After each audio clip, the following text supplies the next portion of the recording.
नमस्कार विद्यार्थी मित्रांनो, अश्वमेध अकॅडमी मध्ये तुमच्या सर्वांचं सहर्ष स्वागत आहे। आज आपण मराठी लेक्चरला सुरुवात करतोय। मराठीमध्ये मी तुम्हाला सांगणार आहे अलंकारिक शब्द। अलंकारिक शब्द म्हणजे नेमकं काय आहे? आपलं जर एखादा शब्द असेल त्याला उद्देशून आपल्याला काहीतरी बोलायचं असेल, आपण सहज न बोलता त्यासाठी कुठला तरी एक शब्द वापरतो, त्याला काय म्हणतो आपण? अलंकारिक शब्द असे म्हणतो। आता अलंकारिक शब्दामध्ये पहिला शब्द आहे गुलाबाचे फूल।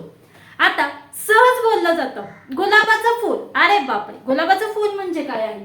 एकदम जी नाजूक स्त्री आहे। आता तिला तर आपण जाऊन डायरेक्टली म्हणणार नाही, बाई तू खूपच नाजूक आहे, बरोबर? एखादी मुलगी असते बघा, तिला थोडं जरी टच झालं ऐक असं करते, म्हणजे काय म्हणतो? मग अशा मुलीला जर आपल्याला एखादा शब्द वापरायचा असेल तर आपण काय म्हणतो? गुलाबाचे फूल। काय म्हणतो? गुलाबाचे फूल। आता बघा, आपले मित्र आहेत, एखादी गोष्ट असते किंवा शाळेमध्ये बरेचसे विद्यार्थी असतात, विद्यार्थ्यांमध्ये एक मुलगा असा असतो की त्याला आपण काय म्हणतो? अकलेचा कांदा। का? आता त्याला तर आपण डायरेक्टली म्हणू शकत नाही, बाबा तू मूर्ख आहेस, नाही म्हणू शकत ना। मग आपण या ठिकाणी अलंकारिक शब्द वापरतो, अकलेचा कांदा। ह्याचा अर्थ असतो की तो व्यक्ती कसा आहे? मूर्ख आहे। रस्त्याने जाताना जरी एखादा आपल्याला मिळाला, आपल्याला त्यांचं थोडस जरा बी नसलं तर म्हणतो काय अकलेचा कांदा आहे, सहज म्हणतो। मग अकलेचा कांदा म्हणजे काय आहे? तर तो व्यक्ती कसा आहे? मूर्ख आहे। आता बघा, पुढचा शब्द आहे उंटावरचा शहाणा।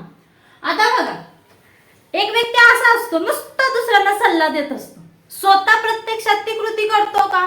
नाही देत करत, नुसता काय करतो? सल्ला देतो। मग असा जो सल्ला देतो त्याला उंटावरचा शहाणा म्हणजे मूर्खपणाचा सल्ला देणारा, मूर्खपणाचा सल्ला देणारा। असे बरेचसे व्यक्ती आपल्याला जीवनामध्ये मिळतात की मूर्खपणाचा सल्ला देतो म्हणजेच उंटावरचा शहाणा। आता उदार माणूस, एखादा खूपच असा प्रत्येक वेळेला सहकार्य करणे, मदत करणारा माणूस असतो, त्याला कर्णाचा अवतार, त्यालाच उदार माणूस असे सुद्धा म्हणतात। आता 4-5 मित्र असतात, भांडणं लावून द्यायचं काम कोणतरी एक जण करतो। कोण करतं? भांडणं लावून देणारं काम असतं। मग आपण काय म्हणतो? अरे एक नंबरचा कळीचा नारळ द्या। काय म्हणतो? एक नंबरचा कळीचा नारळ द्या। कळीचा नारळचा अर्थ काय होतो? तर भांडणं लावून देणारा मनुष्य, मुलगा किंवा माणूस।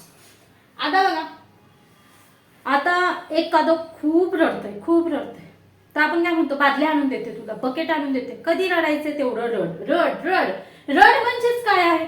अश्रू। पण अश्रू कसे आहेत? गंगा यमुना वाहतात। एखादी मुलगी असते की आपण सहज म्हणतो सारख्या हिच्या डोळ्यातनं गंगा यमुना वाहत असतात। गंगा यमुनाच म्हणजे काय आहे? अश्रू। नाहीतर ही एक प्रकारची गंगा यमुनाच आहे असं पण सहजपणे म्हणलं जातं, म्हणजेच काय? अश्रू काढणारी मुलगी। घर कोंबडा, घर कोंबडा, एखादी मुलगी असते किंवा नेहमी घरामध्येच बसून असतात, घराच्या बाहेरच जात नाही, मग ह्यांना काय म्हणायचं? घराबाहेर न पडणे म्हणजेच कोण आहे? घर कोंबडा। ह्याचा अर्थ कोंबड्याला घरामध्ये ठेवणे असा अर्थ होत नाही, तर घराबाहेर न पडणारा व्यक्ती, घर कोंबडा।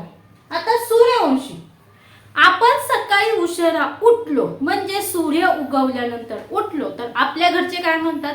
एक नंबरचा सूर्यवंशी मुलगा आहे हा। सूर्यवंशी म्हणजे काय? लय श्रीमंत का? नाही, उशिरा उठणाऱ्या मनुष्याला काय म्हणतात? सूर्यवंशी मनुष्य असे म्हणतात। सूर्योदया नंतर, सूर्योदया आधी म्हणलंय का? नाही, तर नंतर। आता एखादं पिकलेलं पान आहे, पिकलेलं पान म्हणजे काय असतं रे?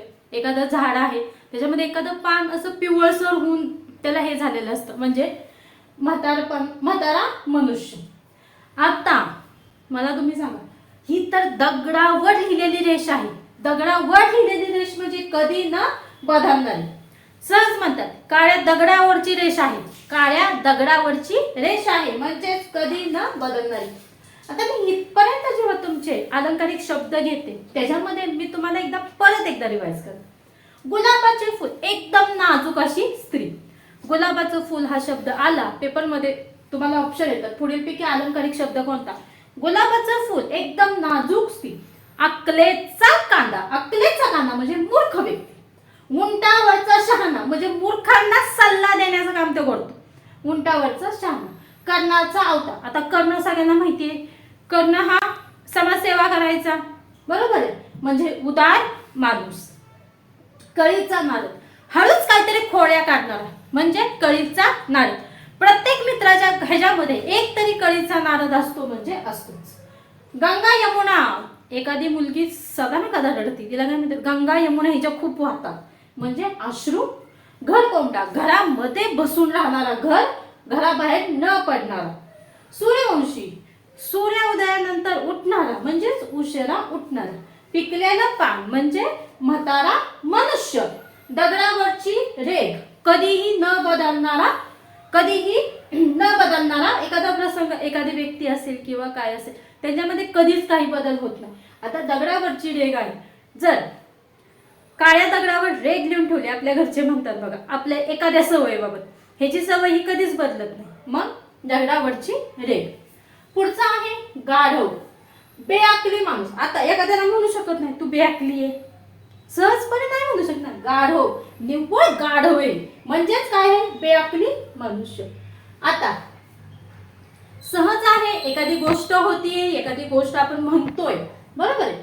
आता गुळाचा गणपती, गुळाचा गणपती म्हणजे मंद बुद्धीची व्यक्ती.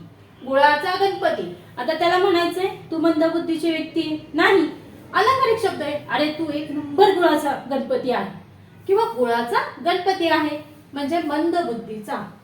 आता आपल्या घरचे बघा एखाद्या चिडले, आपण पाहुण्यामध्ये वगैरे गेलो बाहेर कुठे, तर मम्मी वगैरे असली तर बघा, एखाद्या आपल्या लहान मुलाने काहीतरी खोडी केली, बरोबर, मग खोडी केली तर आपली मम्मी काय म्हणते, घरी चल तुला 14वे रत्न दाखवते.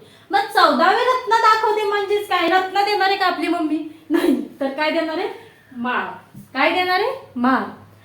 कुठलंही एखादं कार्य करायचंय, कुठलं पण कार्य असो, कुठल्याही कार्याचा पहिल्यांदा श्री गणेश करावं लागतो. श्री गणेश म्हणजे काय आहे तर सुरुवात करावी लागते. अलंकारिक शब्दामध्ये आपण काय शिकतो की एखाद्याला सहज न बोलता त्याला अलंकारिक भाषेमध्ये कसं बोलावं हे आपण अलंकारिक शब्दामध्ये बोलतो. अलंकारिक शब्दामध्ये बघा मी तुम्हाला घेतलंय 14वे रत्न, श्री गणेशा म्हणजे आरंभ किंवा सुरुवात करणारे. गुळाचा गणपती, एखादा मंदबुद्धीचा व्यक्ती असतो त्याला आपण सहज बोलू कधी शकत नाही, मग अशा व्यक्तीला आपण काय म्हणतो, गुळाचा गणपती. एखादा बेअक्कली माणूस असतो त्याला आपण काय म्हणतो, गाढव या शब्दाने त्याचा उल्लेख केलेला आहे. हे आज आपण पाहिलेले अलंकारिक शब्द आहेत. ह्याच्या पुढचे आपण शब्द नेक्स्ट लेक्चरमध्ये घेऊया. सगळ्यांना समजले असतील. थँक्यू.